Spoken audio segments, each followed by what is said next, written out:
I could be stranded on an island and all I would need is this beautiful Bombshell Brow Kit. She is my golden goddess. All in one product inside it so that you can get a perfect brow.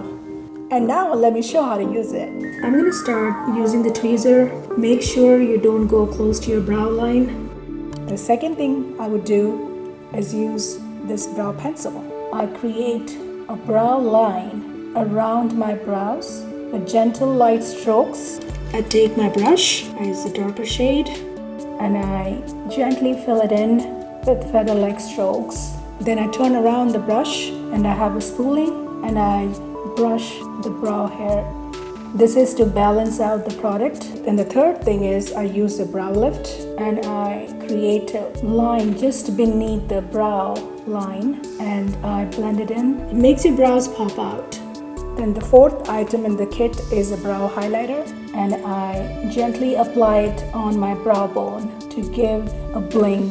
This is the before and the after. Can you tell the difference?